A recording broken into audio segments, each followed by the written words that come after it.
जी दोस्तों, मेरे एक क्लाइंट ने मुझे बोला है कि आप मेरे लिए एक ऐसी शीट तैयार करें जिसमें प्रोटेक्शन लगाई जाए सेल्स के ऊपर कि कुछ फार्मूलेज़ के ऊपर आप प्रोटेक्शन लगा दें और कुछ स्पेसिफिक सेल्स के ऊपर भी आप प्रोटेक्शन लगा दें। उन सेल्स के ऊपर पासवर्ड लगा दें ताकि वो सेल्स सिर्फ़ मैं ही एंट्री एडिट कर सकूँ या एंट्री कर सकूँ या उनमें कुछ चेंजिंग कर सकूँ। चेंजेबल जस्ट उस एंट्री के पासवर्ड की एंट्री के बाद ही हो सके। और उसमें हर एक वर्कर जो मेरे आगे वर्कर्स हैं उस शीट के ऊपर हर जगह पे एंट्री ना कर सकें, जहाँ पे उनकी ज़रूरत है उस हिसाब से ही वो एंट्री कर सकें। उसके लिए हम प्रोटेक्शन यूज़ करते हैं, प्रोटेक्शन का फंक्शन यूज़ करते हैं। ठीक है, आज देखेंगे हम प्रोटेक्शन का फंक्शन किस तरीके से इस्तेमाल होता है और कहाँ-कहाँ यूज़ कर सकते हैं। हम किस तरीके से यूज़ कर सकते हैं, किसी स्पेसिफिक सेल में यूज़ कर सकते हैं या सारी शीट पे यूज़ कर सकते हैं। आज की वीडियो में हम इस सब तरीकों को देखेंगे। उम्मीद है सब दोस्तों को आज की वीडियो पसंद आएगी। माय नेम इज़ कैसर और आप देख रहे हैं कैसर टाइमलाइन। जी दोस्तों, अब मेरे पास ये एक शीट है, ठीक है? इसमें हमने कुछ फार्मूलेज़ वाले सेल्स को ब्लू कलर में चेंज किया हुआ है, ठीक है? हम इन इन सेल्स को प्रोटेक्ट करेंगे और कुछ और सेल्स हैं जिनको भी हम एग्जांपल के तौर पर हम कुछ सेल्स को ब्लू कलर दे देते हैं, ठीक है? जिनको हम प्रोटेक्ट करेंगे, ठीक है?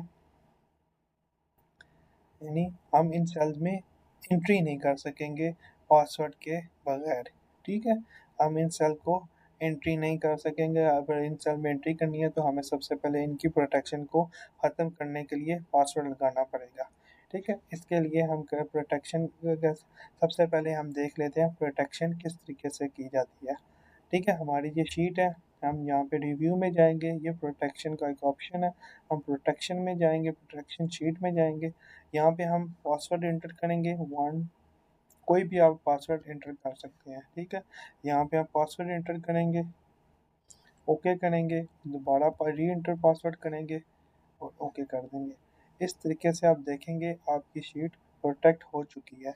यहाँ पे आप कोई भी एंट्री करेंगे, यहाँ पे एंट्री नहीं होगी। यहाँ पे आप किसी भी जगह पर एंट्री करेंगे वो एंट्री नहीं होगी, तो हमें एक विंडो माइक्रोसॉफ्ट की आएगी। वो कह रही है the Excel and chart are typing to change in a protection sheet. To make a changing and protection sheet to make might be request to enter a password. आप पासवर्ड एंटर करेंगे तो फिर आप चेंजिंग कर सकते हैं, ठीक है? इस तरीके से हम शीट को प्रोटेक्ट करते हैं। ये हमारी इस वक्त सारी शीट प्रोटेक्ट हो जाए। हम पूरी शीट में किसी भी जगह पर पासवर्ड मैं काफ़ी नीचे चला जाता हूँ, यहाँ पे भी एंट्री करता हूँ, यहाँ पे भी एंट्री नहीं होगी। ठीक हो गया दोस्तों, ये हमारी सारी शीट प्रोटेक्ट हो चुकी है।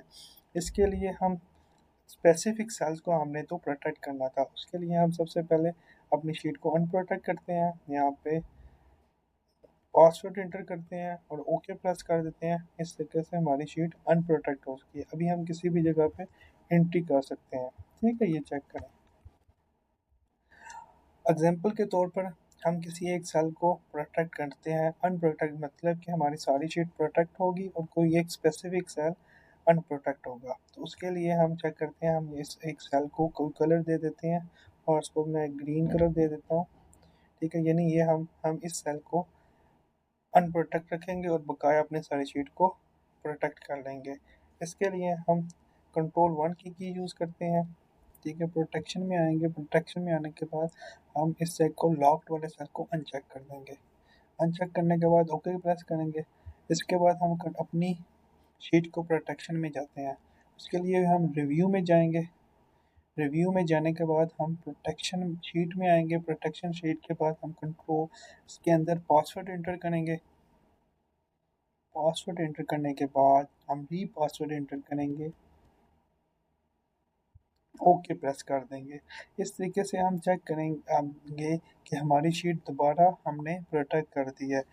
उसके लिए हम किसी जगह भी एंट्री करते हैं तो आप चेक करेंगे कि वो हमें पासवर्ड एंटर करने का अनप्रोटेक्ट करने की ऑप्शन दे रहा है।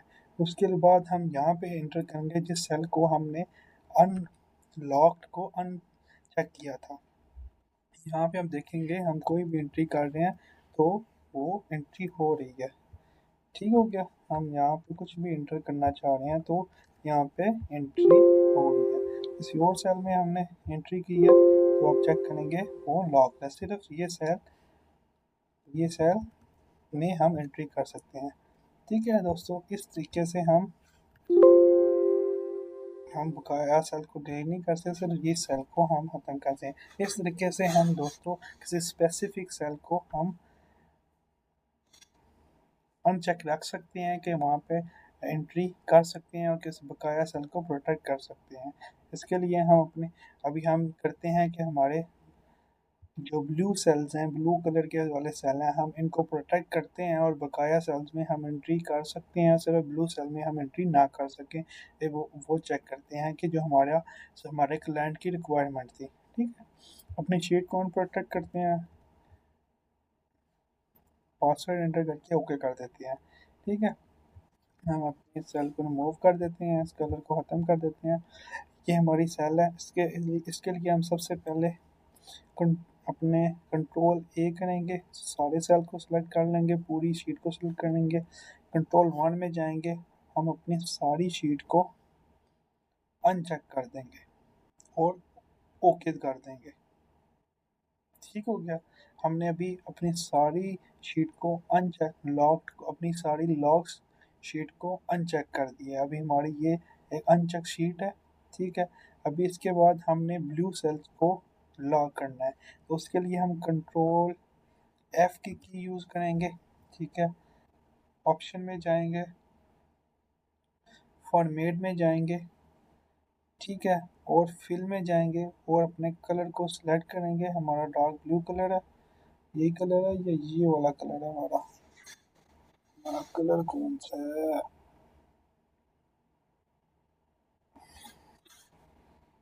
हमारा शायद यही कलर है, ब्लू, डार्क ब्लू कलर है। ठीक है, ओके करेंगे, फाइंड ऑल करेंगे। ठीक है, ये चेक करें हमारे सारे सेल सेलेक्ट हो गए हैं। इसके लिए हम कंट्रोल ए का सेलेक्ट करेंगे और इसको क्लोज कर देंगे। यहाँ पे हमारे सारे ब्लू सेल सेलेक्ट हो चुके हैं। इसके बाद हम कंट्रोल 1 की यूज़ करेंगे। कंट्रोल 1 की यूज़ करने के बाद हम प्रोटेक्शन में जाएंगे और इन सेल को लॉक सेल को चेक करके ओके की प्रेस कर देंगे। इस तरीके से हमारे सारे सेल जो ब्लू सेल हैं वो लॉक हो चुके हैं। ठीक है, अभी हम दोबारा रिव्यू में जाएंगे, अपनी शीट को उन स्पेसिफिक सेल जो हमने लॉक करने हैं उनको हमने सेलेक्ट कर लिया है और हम प्रोटेक्शन में जाएंगे। प्रोटेक्शन में जाने के बाद हम इंटर पासवर्ड करेंगे। पासवर्ड इंटर करने के बाद री इंटर पासवर्ड करेंगे और ओके कर देंगे। देखेंगे दोस्तों, अभी हम किसी भी ब्लू सेल में कुछ एंट्री करना चाह रहे हैं तो वो नहीं होगी। ठीक है, और नहीं होगी। यहाँ पे हमें चेक करना है, और अगर हम यहाँ पे कोई एंट्री करते हैं, आप चेक करेंगे वो एंट्रीज हो रही हैं। ठीक है, अगर कोई गलती है तो यहाँ पे वैल्यूज चेंज हो रही है, हमारे फार्मूले उसी तरह वर्किंग कर रहे हैं। आप चेक करेंगे, ठीक है, हमारे फार्मूले उसी तरह वर्किंग कर रहे हैं। ठीक है, अभी यहाँ पे आप चेक करें, ये देखें हमारे फार्मूले उसी तरह वर्किंग कर रहे हैं। ठीक है, लेकिन हमारे फार्मूले वर्किंग कर रहे हैं लेकिन हम ब्लू सेल में एंट्री नहीं कर पा रहे। हमारे ब्लू सेल प्रोटेक्ट हो चुके हैं। हम जो हमारा टास्क था, जो हमारे क्लाइंट की रिक्वायरमेंट थी कि हमारे स्पेसिफिक सेल्स हैं जिनको सिर्फ मैं ही कंट्रोल कर सकूं, मेरे वर्कर्स ना कंट्रोल कर सकें, मेरी अमाउंट कुछ फिगर्स स्पेसिफिक हैं, ठीक है, उनको कुछ चेंजिंग ना कर सके। अभी यहाँ पे वो एंट्री नहीं कर सकेंगे, इन सेल में वो एंट्री उनके वर्कर नहीं कर सकेंगे। जिस वक्त उनके क्लाइंट को खुद ही इनमें एंट्री करनी है तो वो यहाँ पे अनप्रोटेक्टिंग शीट में जाएगा और पासवर्ड एंटर करेगा। ठीक है, ओके करेगा, अभी वो यहाँ पर भी एंट्री कर सकता है। चेक करें दोस्तों, इस तरीके से वो वहाँ यहाँ पर भी एंट्री कर सकता है। ठीक है, अपनी शीट को प्रोटेक्ट कर सकते हैं, अपने सेल्स को प्रोटेक्ट कर सकते हैं। ठीक है, स्पेसिफिक किसी भी सेल को प्रोटेक्ट कर सकते हैं, किसी एक सेल को भी, और मल्टीपल सेल्स को भी आप प्रोटेक्ट कर सकते हैं। उम्मीद है दोस्तों को आज की वीडियो पसंद आई होगी।